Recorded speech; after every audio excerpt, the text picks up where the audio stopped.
Hi, Dr. P here, and I'm going to talk about exceptions to the rules today.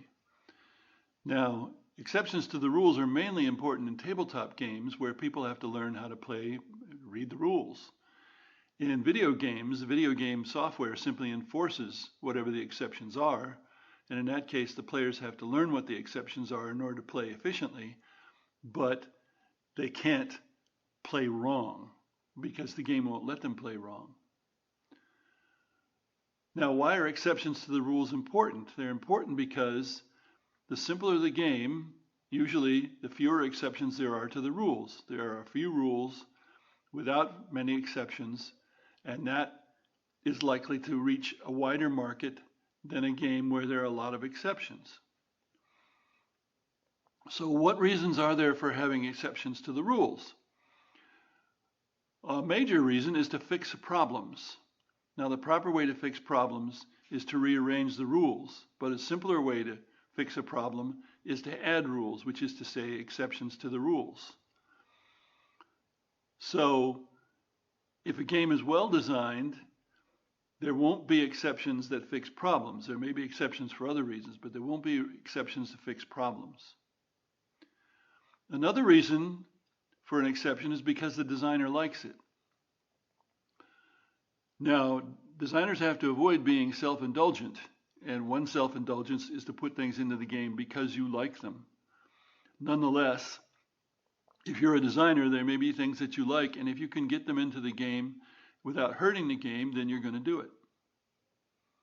Another reason for exceptions is because the players like them in playtesting.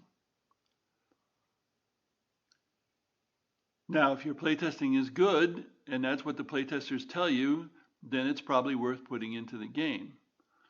Although you have to keep in mind that typical playtesting is not necessarily quite the same as what you have when people buy a game and somebody has to read the rules and learn the game.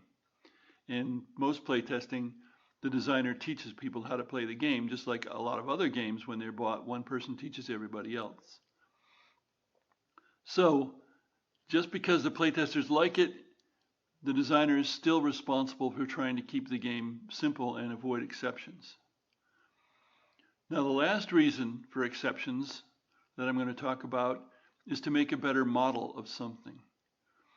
Some games are models of some reality, even if it's a fictional reality.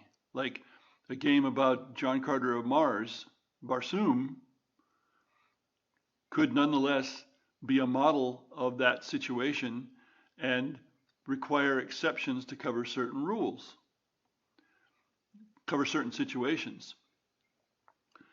Let's take an example in my game Britannia, the leaders. I didn't have to include leaders in the game. The leaders are an additional complication, but the leaders add a lot to the game in terms of strategy and in terms of flavor. Often in a model, an exception to the rule is added for flavor. Well, this particular thing happened, and so we add a rule just about that particular thing. And given the variety in history, that's often both worthwhile and acceptable to help reflect the history. So this to me is the most acceptable kind of exception where you're trying to add flavor to the game or make a better model for the game. Now, if it's an abstract game, you don't have that reason. Even if it's an abstract game with a theme tacked on, you don't have that reason. Thanks for listening.